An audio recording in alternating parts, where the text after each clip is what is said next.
Windman is standing by. In Detroit last night, Cade Cunningham had 22. Pistons beat the Nuggets in a good one, 109-107. Wild ending. Jamal Murray was fouled on not one but two three-point attempts in the final 3.5 seconds while trailing by 3 both times, but he missed at least one foul shot in both of the instances, and in the end, Detroit holds on to win. In Oklahoma City, SGA had 29 points for the Thunder as the the Thunder beat the Pelicans for the 13th straight time. It's a 9-point win. SGA's 118th straight game with at least 20 points. That's just 8 behind Wilt Chamberlain's NBA record of 126 straight 20-point games. And then in Philly, Joel Embiid hyped up his crowd and hyped up his teammates after slamming down this alley-oop, going up and throwing it down. Embiid had 29 points as the Sixers beat the shorthanded Bucks 139-122. Milwaukee, of course, without Giannis as he deals with a right calf strain.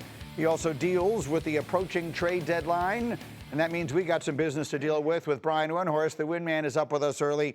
Wendy, again, February 5th is around the corner. Giannis has a calf, and there's a lot of conversation. What do we need to know as we get to the trade deadline?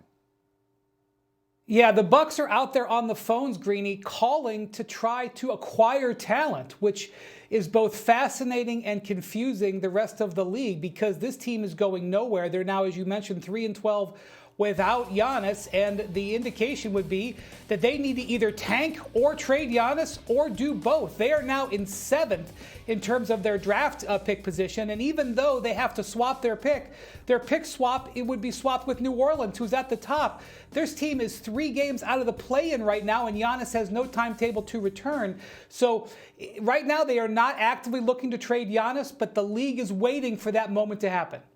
The injury that a lot of people will cast a skeptical eye. Oh, it's sort of convenient that he gets hurt right before the trade deadline and all the rest of that. What, if any, impact does his injury have on the possibility of him being traded? Yeah, this injury is significant because this is the 4th time in 19 months he has had a calf strain.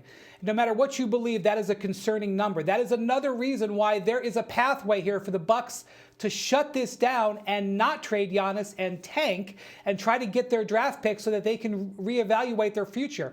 That said, that is not an indication that they are making. And Giannis, his season is not over. 4 to 6 weeks is the expectation, but the Bucks didn't announce a timetable, Greeny, and that's because I think they want to leave the tanking option open.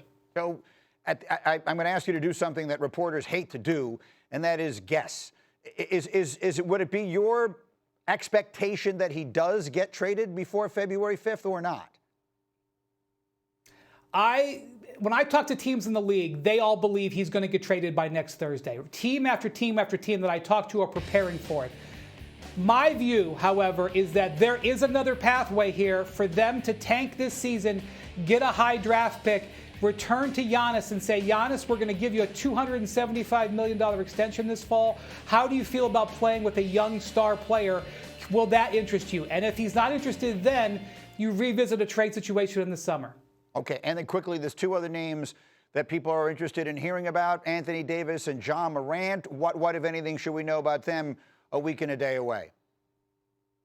Yeah, both of them are also injured right now. This is not an ideal situation to trade a player. None of those injuries are long-term, but their markets are kind of flat. Like in the case of John Morant, he would love, I think, to go to the Miami Heat, but the Miami Heat are not even going to entertain that when there's a possibility of trading for Giannis. So these 2 guys will wait on the side of the runway and potentially not get anything done until the summer as well. The Windman, always there when we need him. The trade deadline is a week from tomorrow. Thank you, Brian Windhorst. Try to boast at what I look like. Take them down, try to wear, I pull up long range.